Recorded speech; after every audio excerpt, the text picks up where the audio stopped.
Bom dia, IEMAV.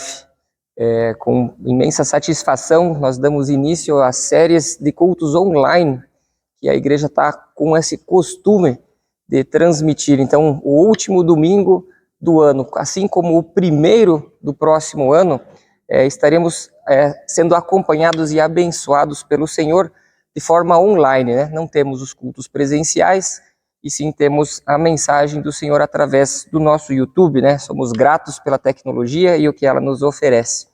Então, são dois encontros. Nesse primeiro encontro, a gente vai estar olhando para trás, como é de costume essa época do ano, reconhecermos o caminho do Senhor nas nossas vidas.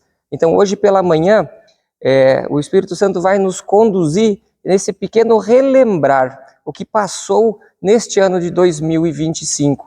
Eu sei que tivemos lutas, eu sei que tivemos desafios, mas eu também tenho certeza que tivemos vitórias e tivemos testemunhos para contar, onde podemos perceber de forma visível a mão do Senhor nas nossas vidas. E o Espírito me trouxe 3 passagens bíblicas bem marcantes para a gente conseguir embasar essa nossa olhada para trás, essa nossa retrospectiva de 2025. Porque eu creio que podemos ver a mão do Senhor agindo nas nossas vidas, independente de se muitas vezes o resultado é favorável ou desfavorável, em que situações foram talvez fáceis ou outras mais difíceis. Em todas essas situações, eu creio que a mão do Senhor estava sobre nós também. Podem ser situações que a gente olhe só agora para trás e consiga perceber, uau, Deus me protegeu aqui. E o primeiro texto que eu quero lembrar é o Salmo 103, que diz que todo o meu ser louve ao Senhor, louvarei seu santo nome de todo o coração, todo o meu ser louve o Senhor novamente. A gente percebe essa repetição, dando um tom de importância de como devemos louvar o Senhor, como isso é uma decisão da nossa vida, do nosso dia a dia. E termina o versículo 2, dizendo assim, que eu jamais me esqueça das suas bênçãos. Quase que uma ordem, porque o normal é a gente esquecer. O normal é a gente passar o nosso dia e de repente não lembrar daquela bênção que a gente usufruiu em momento de aperto. Agora, quando a calmaria voltou, parece que a gente acaba esquecendo. E o salmista nos desafia a não esquecermos das bênçãos do Senhor.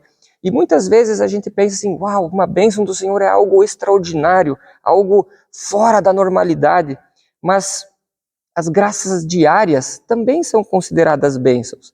O sustento, a saúde, a proteção na estrada durante uma viagem. Muitas vezes nós damos por certo, né? Vou sair de Curitiba, vou chegar na praia, e é óbvio que eu chego lá. Mas se a gente olhar as estatísticas, muitas pessoas não chegam nos seus destinos. Ou seja, se eu consigo olhar como uma bênção do Senhor, o seu cuidado no meu deslocamento numa BR, por exemplo, eu posso lembrar que eu fui abençoado chegando no meu destino. E isso, mais uma vez, é exercício, isso, mais uma vez, é repetição, é intencionalidade. Muitas vezes a gente acha que algo é normal, algo é corriqueiro, mas para algumas pessoas não é. Então, olhando para trás, lembre do Senhor, quantas viagens tivemos o privilégio de ter. Tivemos recentemente viagens com os adolescentes, Deus nos abençoou, nada aconteceu. Embora a gente olhe no jornal, houve um acidente no dia que a gente estava lá. Houve algo, algumas pessoas foram influenciadas por filas, foram influenciadas por situações que às vezes não são tão agradáveis de se viver. E a gente foi poupado disso, então somos gratos, né? Não é uma normalidade, temos que lembrar das bênçãos do Senhor. Esses livramentos invisíveis que a gente não percebe, mas Deus está atuante e operante nas nossas vidas. Então, nesse momento, separe um tempo para refletir sobre esse seu ano que passou. Quantos livramentos você teve? Quantos pedidos de oração foram respondidas? Algumas imediatamente, outras um tempo mais tarde, mas houveram respostas. E eu tenho certeza que Deus, que o Senhor Jesus esteve presente no seu ano também. O segundo texto é até meio contraditório, vem lá de Lamentações. A gente abre o livro de Lamentações e a gente acha que ele só vai lamentar, mas o lamento tem uma consequência interessante. Muitas vezes o lamento no final nos conecta mais ao Senhor, porque ele mostra uma realidade que o júbilo muitas vezes esconde. Muitas vezes as alegrias acabam escondendo algumas percepções, em que momentos talvez mais tristes, talvez mais lamentativos, como o livro já sugere, nos fazem lembrar. Então, Lamentações, o capítulo 3, versículos 22 e 23, dizem que o amor do Senhor não tem fim, suas misericórdias são inesgotáveis, grande é sua fidelidade e suas misericórdias se renovam a cada manhã.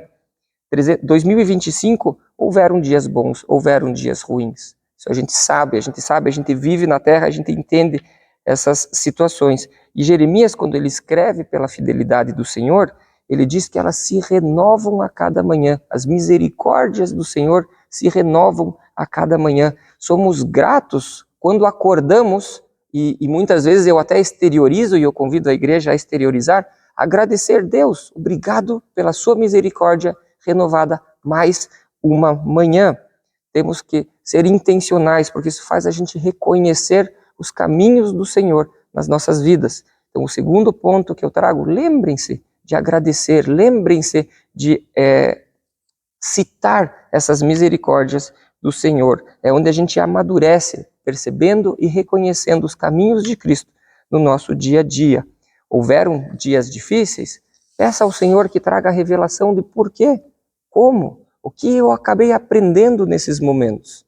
E a gente consegue entender muitas vezes alguns caminhos do Senhor mais nas dificuldades do que nas alegrias. E isso faz a gente corrigir rotas, que é muito importante também. O terceiro texto está lá em Filipenses capítulo 1, versículo 6, que diz assim: tenho certeza de que aquele que começou a boa obra em vocês irá completá-la até o dia em que Jesus Cristo voltar. Até o dia da volta de Jesus, a obra que se iniciou na nossa vida, a nossa transformação, tudo aquilo que a gente reconheceu em algum momento de estar em desacordo com o Evangelho, em que Deus nos traz de volta para o rumo dele, isso é com o tempo, é momentaneamente, mas é com o tempo. E a gente louva ao Senhor, e quando eu leio um versículo desses, eu consigo entender que Deus vai completar algo que Ele iniciou. A tua jornada com o Senhor começou talvez desse ano, ou já vem de uma somatória de anos, mas ela tem, o rumo dela é se completar, desde que a gente permita a ação de transformação do Senhor nas nossas vidas. Paulo afirma que aquele que começou, no caso Deus, vai completá-la. Quando a gente leu no outro versículo que as fidelidades do Senhor se renovam, a fidelidade também aponta a isso. É eu me submeter a um Senhor que começou a agir os seus atributos na minha vida, em que eu posso ser transformado por Ele, eu posso crer também que será completo, Ele não vai parar no meio do caminho. Então eu olhando para 2025 e entendendo alguns caminhos, ou não entendendo outros caminhos, mas eu em fé consigo crer que o caminho do Senhor na minha vida está se desenvolvendo, está em marcha, está em rumo de se aperfeiçoar dia após dia. Então, quando eu olho para 2025, eu consigo entender que o Rodney do dia 1º de 2025, 1º de janeiro, é diferente do Rodney que vai entrar em 2026.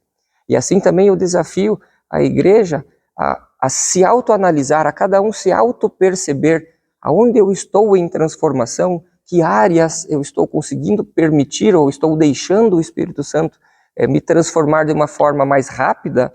E eu tenho certeza que às vezes tem aquelas áreas que a gente está pedalando um pouquinho mais e que esse exercício de olhar para trás seja também um ponto de se comprometer em, cara, eu preciso pedir auxílio, eu preciso me posicionar diferente.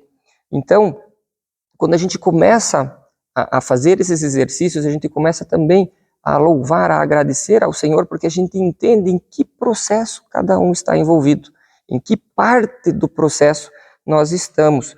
Provérbios 3:6 fala que a gente deve reconhecer os caminhos do Senhor e Ele endireitará os nossos caminhos. Então começa com reconhecer, começa a olhar para trás, começa a perceber se estou em sintonia ou não estou em sintonia com os caminhos do Senhor para a minha vida. E a partir do momento em que eu consigo fazer essas percepções, eu também consigo perceber que o Senhor Jesus está me corrigindo em alguns momentos e está me direcionando para abençoar outras pessoas em outros momentos.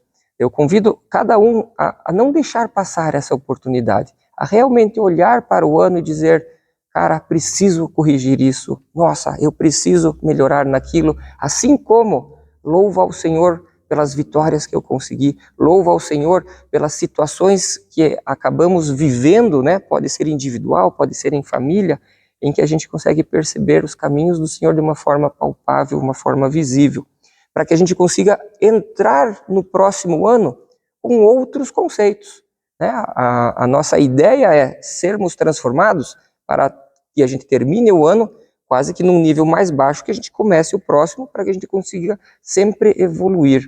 Então, para esta manhã, reflita sobre seu ano. Perceba o que precisa, o que não precisa, o que está bom, o que dá para até abençoar outras pessoas, para que o próximo ano comece diferente. As listas nesse momento do ano são infindáveis e talvez você não faça nada do que você escreve lá, mas pelo menos perceba se a tua relação com o Senhor, em que pé que ela está, em que pé que ela esteve, para que 2026 possa talvez ser diferente. Eu convido cada um, aonde está nesse exato momento, a fechar os olhos e em 3, 4 segundos perguntar ao Espírito Santo, o que eu preciso fazer? O que eu posso fazer para me conectar com a fonte de água viva, como a gente às vezes canta lá na igreja, para que a nossa vida esteja cada vez mais em sintonia com o Senhor. Para que eu também possa nesse momento ser grato. Obrigado, Senhor, pelo livramento. Obrigado, Senhor, pelas misericórdias. Obrigado, Senhor, pelas suas bênçãos na minha vida e na vida das pessoas que me cercam. Que a gente tenha esse tempinho de final de mensagem para refletir em que pé que estamos, para que o nosso próximo passo, o nosso próximo ano, seja de uma maneira diferente ao que o Senhor tem planificado, ou a marcha já está indo, né? O caminho já está sendo desenvolvido. Qual é o próximo passo? O que o Senhor espera de mim a partir daqui? Que Deus possa nos abençoar neste fim de ano. Temos ainda alguns dias, eu sei que as festas em família são muito gostosas, que a gente possa abençoar as pessoas que o Senhor nos confia, mas nesse momento é interno, é você com o Senhor, é você conversando com Deus e pedindo a sua orientação e também sendo grato por tudo aquilo que aconteceu. Eu te convido a nos acompanhar no próximo domingo com também o culto online. No próximo domingo, no dia 4 de janeiro, estaremos com a segunda etapa dos cultos online, que a gente vai estar dando sequência de aonde esse agradecimento também pode me impulsionar para que o meu 2026 seja diferente. Eu declaro a paz de Cristo no coração de todos e que tenhamos todos um ótimo domingo.